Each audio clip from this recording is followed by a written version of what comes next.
Olá pessoal, sejam bem-vindos ao Direito Internacional. Hoje nós entraremos no Direito Internacional Privado.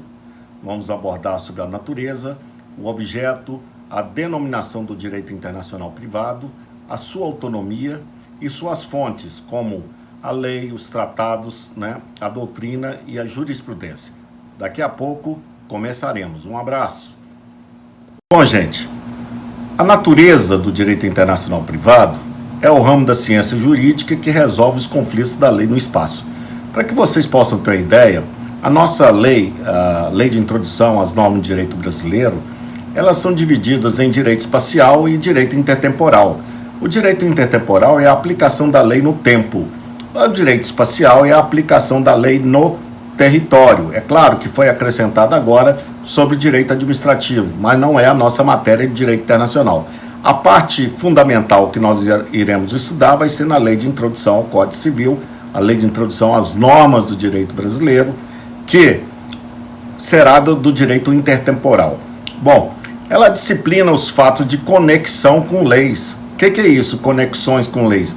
Nós vamos ver a aplicabilidade do direito estrangeiro, tanto em nosso território, quanto no território estrangeiro. Ela determina também o direito aplicável às relações jurídicas de direito privado. Muitas vezes nós teremos conflitos de duas normas e o juiz será obrigado a decidir, de acordo com a Lei de Introdução às Normas do Direito Brasileiro, qual é a legislação aplicada, se é a legislação brasileira ou se é a legislação estrangeira. O direito internacional privado é concebido como sobredireito ou superordenamento. Então ele está acima do nosso direito, ou chamado sobredireito ou superordenamento. Ele tem a função designativa, de modo a determinar qual direito deve ser aplicado, no caso em concreto, sem análise próprias. Ok? Daqui a pouco, Maristela Bastos, que o fundamento do direito internacional privado é o ramo da ciência jurídica que desafia o princípio da territorialidade das leis, na medida em que fixa fundamentos de aplicação do direito estrangeiro pelo juiz nacional. Quando aplicar, em que casos e quais os limites de sua aplicação. É interessante que no direito internacional privado, a nossa legislação ela não está sobrepujada a uma nova legislação. É o nosso direito que está concedendo a aplicação do direito estrangeiro, caso ele tenha que ser aplicado. Quanto à sua natureza, a norma do direito internacional privado é geralmente conflitual indireta, não solucionadora da questão jurídica em si, mas indicadora do direito interno aplicável. Daí é classificada como sobredireito. Isso aí, Jacob Dollinger, é um conceito que ele menciona sobre o nosso direito internacional privado. Gente, embora o direito internacional privado busque solucionar os problemas que diz respeito aos interesses privados, ele sempre estará subordinado, ou o direito internacional privado estará sempre subordinado às normas de direito público, que irão regulamentar o direito internacional privado. Nós veremos que tudo o que for feito deverá estar dentro da legislação. O juiz vai verificar se atua em cima da lei estrangeira ou em cima da lei nacional, para resolver uma questão posta para suscitar aquela dúvida. Em relação ao Haroldo Valadão, ele entende que o direito internacional privado tem como objeto leis de qualquer natureza que abranjam os conflitos de leis no espaço, quer nacionais, estaduais, provinciais, religiosas, civis, pertinentes à área trabalhista, penal, processual, administrativa e fiscal. Pontes de Miranda, que vai mais além, sob uma ótica mais restritiva, que o direito internacional privado não aceita no seu âmbito questões ligadas ao direito público. A unanimidade reside, entretanto, em afirmar que as normas de direito internacional privado destinam-se a resolver conflitos de leis no espaço, o que sempre pressupõe fatos juridicamente relevantes por nossa conexão internacional. Entendendo, o Pontes de Miranda, em uma ótica mais restritiva, diz que o direito internacional privado não aceita no seu âmbito questões ligadas ao direito público. Na realidade, ele vai contra os outros doutrinadores. Quanto à denominação, né, o Jacob Dollar diz que o direito internacional privado diz não se tratar-se somente de direito internacional privado, uma vez que há questões de direito público no estudo, né? Apesar das críticas, mantém-se a terminologia de direito internacional privado, mas na realidade era para chamar de direito internacional. Outra coisa, o direito internacional privado só é aplicável em cada estado se a sua legislação de direito internacional público lhe facultar.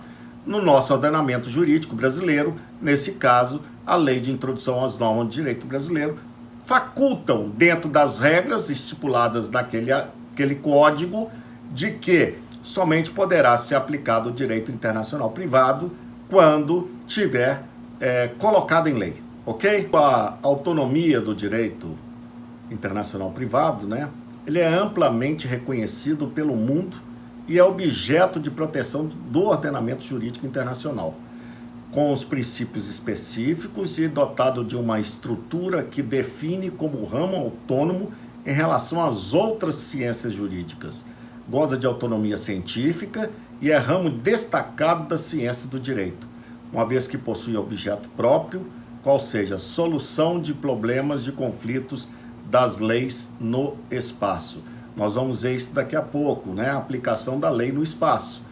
Quando é que nós trazemos o direito estrangeiro e quando nós aplicamos o direito nacional em relações aos conflitos ali submetidos. Diferentemente do direito internacional público, quais seriam as fontes do direito internacional privado?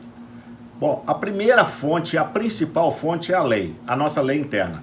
E a principal fonte de direito internacional aqui no Brasil é a Lei de Introdução às Normas de Direito Brasileiro. É claro que nós teremos também os tratados internacionais, a doutrina. Como dito anteriormente, a lei é tida como a principal fonte de direito internacional privado no Brasil. Podemos enumerar diversas delas aqui no Brasil, como a Constituição Federal, que traz diversas disposições no tocante a estrangeiros, o artigo 5º, inciso 12, 14 e 22 da própria Constituição, bem como a extradição, a homologação de sentença estrangeira, artigo 102, inciso 1º, e artigo 105, inciso 1º da própria Constituição. Podemos encontrar norma de direito internacional privado no Código Tributário Nacional, artigo 98 e 100, no CPC do artigo 21 e 376, no Código Civil, artigo 7º ao 19, que é a Lei de Introdução às Normas de Direito Brasileiro, e ainda a Lei de Migração, a Lei 13.445 de 2017, que vocês viram anteriormente nas minhas aulas. Também podemos encontrar o Decreto 18.971 de 1929, chamado de Código de Bustamante, é o código também especial para o direito internacional privado. Vamos ver daqui a pouco.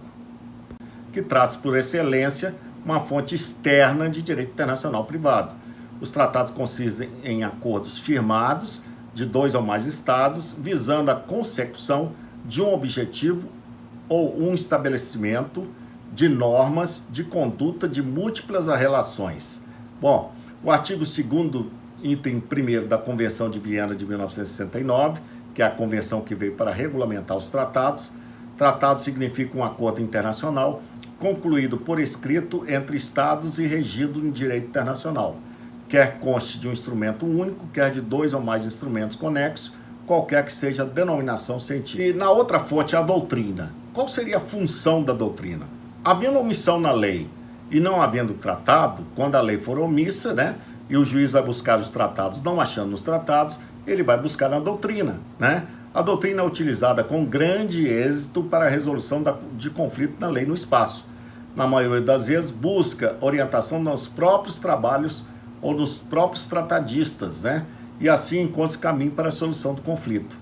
Segundo a Genô Pereira de Andrade, a doutrina é, como diz Delorme, o intenso intercâmbio entre as pessoas de diferentes países com negócios, casamentos e movimento turístico tem ocasionado o surgimento de litígios entre as pessoas. As pessoas se deslocam, o mundo é globalizado.